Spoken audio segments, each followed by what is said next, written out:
नमस्कार, मैं अभिसार शर्मा। सच की ताकत से बड़ी कोई तलवार नहीं होती, जनता की आह से बड़ी कोई दीवार नहीं होती। कितने भी महल बना लो, झूठ की नींव पर एक दिन ढहकर धूल हो जाते हैं। दोस्तों, आज हालत यही है। मोदी सरकार की वो चमचमाती इमारत जिसे सालों से मीडिया के कैमरों और फर्जी नैरेटिव के सहारे खड़ा किया गया था, अब जनता की सच्चाई की आंधी में हिलने लगी है।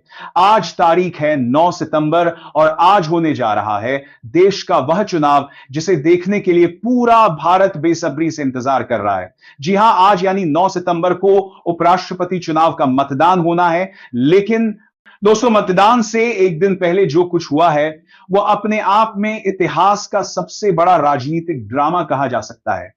राजनीति के खेल में जैसे हर मोहरे की चाल तय होती है, वैसे ही हर नेता का चेहरा, हर बयान और हर खामोशी भी किसी ना किसी बड़े खेल का हिस्सा होती है। और आज मैं आपको वो खेल बताने जा रहा हूं जिससे पर्दा उठते ही आपके रोंगटे खड़े हो जाएंगे। रुकिए जरा, असली मजा तो अब आएगा, क्योंकि सवाल सिर्फ एक उपराष्ट्रपति की कुर्सी का नहीं है। सवाल है सत्ता के तिलिस्म का। सवाल है उस ताकत का जो अगले 5 साल तय करेगी कि इस देश में जनता की आवाज बुलंद होगी या फिर दबा दी जाएगी। सवाल है कि क्या मोदी और शाह की जोड़ी अपनी पकड़ बनाए रखेगी या फिर धीरे धीरे दरारें चौड़ी होती चली जाएंगी। और दोस्तों, यह सवाल चुनाव से कहीं आगे जाता है। अब जरा सोचिए, प्रधानमंत्री मोदी, जिनको लोग कभी जादूगर, कभी चाणक्य और कभी चुनावी महाबली कहा करते थे, वही मोदी आज क्यों अपने सांसदों को डिनर पर बुलाकर एक एक को गले लगाकर एक एक कारता हालचाल पूछकर मनाने पर मजबूर हो गए हैं? क्या ये वही मोदी हैं जो कहते थे कि मैं अकेला ही काफी हूं? रुकिए जरा, असली ट्विस्ट तो अब आ रहा है। आज के चुनाव से पहले एक ऐसा खेल हुआ है जिसने सबको चौंका दिया है।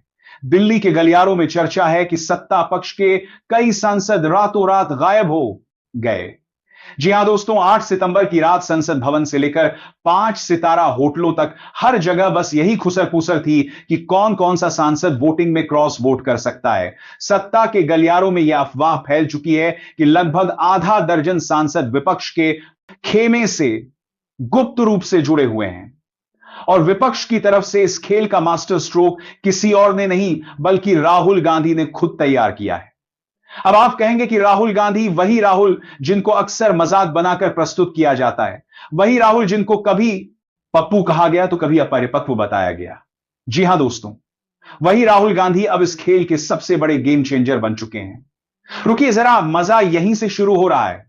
दरअसल पिछले 3 महीनों में राहुल गांधी ने जो जनसंपर्क यात्रा चलाई है, उसने देश भर के सांसदों और विधायकों के दिल में एक अजीब सी बेचैनी भर दी है। जब वे गांव गांव, गली गली जाते हैं और किसानों, मजदूरों, छात्रों और महिलाओं से सीधा संवाद करते हैं, तो लोग कहते हैं कि यह लड़का अब बदल चुका है। अब यह लड़का वे पुराना राहुल नहीं है जिसे कैमरे पर देखकर लोग हंसते थे। अब यह वो राहुल है जो सड़कों पर पसीना बहाता है, आंधी तूफान में भी यात्रा रोकता नहीं है और जनता से सीधा जुड़ाव बनाता है। और यही जुड़ाव अब सत्ता पक्ष के सांसदों को भी सोचने पर मजबूर कर रहा है। रुकिए जरा, असली बम तो अब फटने वाला है। दिल्ली में आज दिन भर यह खबर गूंजती रही कि भाजपा के 2 बड़े सहयोगी दल अपने सांसदों को वोट की स्वतंत्रता दे सकते हैं, यानी उपराष्ट्रपति चुनाव में उनके सांसद एनडीए के उम्मीदवार को वोट दें या एनडीए गठबंधन के उम्मीदवार को। यह पूरी तरह उनकी अंतरात्मा पर छोड़ दिया गया है। अब जरा सोचिए दोस्तों, जब सहयोगी दल ही खुला मैदान छोड़ रहे हैं, तो क्या मोदी और शाह की जोड़ी इस चुनाव को आसानी से जीत पाएगी? इधर मोदी जी ने आखिरी दांव चलने की कोशिश की। उन्होंने आज शाम 8:00 बजे डिनर का आयोजन रखा और हर सांसद को बुलाया। उन्होंने कोशिश की कि यह डिनर किसी पारिवारिक माहौल जैसा लगे। गले मिलना, हाथ पकड़ना, फोटो खिंचवाना और यही जताना कि देखो मैं तुम सबके साथ हूं। लेकिन दोस्तों, राजनीति में डिनर और लंच से वोट नहीं मिलते। वोट मिलते हैं भरोसे से, और यही भरोसा आज भाजपा के अंदर सबसे बड़ा संकट बन चुका है। रुकिए जरा, अब असली खुलासा आता है। मोदी जी की सबसे बड़ी चिंता बाहर का विपक्ष नहीं है, उनकी सबसे बड़ी चिंता उनके अपने सांसद हैं, क्योंकि वही सांसद आज बगावत के मूड में दिखाई दे रहे हैं। आज दोपहर एक गुप्त बैठक हुई जिसमें भाजपा के करीब 10 सांसद चुपचाप इंडिया गठबंधन के नेताओं से मिले। इस बैठक का एजेंडा था, अगर आज का चुनाव भाजपा हार जाए तो आगे की रणनीति क्या होगी। यह बैठक आधिकारिक तौर पर गुप्त रखी गई, लेकिन अंदर की खबर बाहर आ ही गई। और जब यह खबर बाहर आई तो भाजपा का पूरा कैंप हिल गया। अमित शाह और जेपी नड्डा ने तुरंत इमरजेंसी मीटिंग बुलाई और एक एक सांसद से अलग अलग बात की। लेकिन सवाल उठता है कि आखिर ऐसी नौबत क्यों आई। दोस्तों, नौबत इसलिए आई क्योंकि सत्ता का जो जादू था वो अब टूट चुका है। सांसद अब यह मानने लगे हैं कि अगर भाजपा कमजोर होती है तो उन्हें भी जनता के सामने जवाब देना पड़ेगा, और जनता अब सवाल पूछ रही है। अब आइए विपक्ष की तरफ।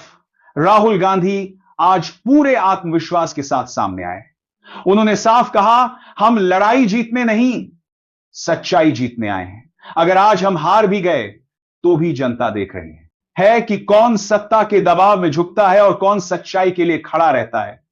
दोस्तों, यह बयान सुनकर विपक्ष के समर्थक ही नहीं बल्कि तटस्थ लोग भी तालियां बजाने लगे। रुकिए जरा, अब असली मसाला आता है। आज शाम दिल्ली के कॉन्स्टिट्यूशन क्लब में विपक्ष के सांसदों का जमावड़ा हुआ। वहां राहुल गांधी, खड़गे और तमाम विपक्षी नेता मंच पर आए। सभा में कहा गया, कल का चुनाव केवल उपराष्ट्रपति का चुनाव नहीं है, कल का चुनाव यह तय करेगा कि भारत का लोकतंत्र बचा रहेगा या फिर डर और दबाव की राजनीति के नीचे दब जाएगा। और दोस्तों, इस सभा में राहुल गांधी ने वह पंक्ति कही जो अब सोशल मीडिया पर ट्रेंड कर रही है, लोकतंत्र डर से नहीं साहस से चलता है, और साहस हम सबके पास है। बस इतना सुनना था कि पूरा हॉल तालियों से गूंज उठा। सितंबर की सुबह होते ही दिल्ली के माहौल में तनाव साफ महसूस होने लगा। संसद भवन के गलियारों में चुप्पी थी, लेकिन चेहरों पर बेचैनी साफ झलक रही थी। सांसदों के फोन लगातार बज रहे थे। कोई किसी को भरोसा दिला रहा था तो कोई चुपचाप कॉल काट कर यह दिखाने की कोशिश कर रहा था कि वो तटस्थ है।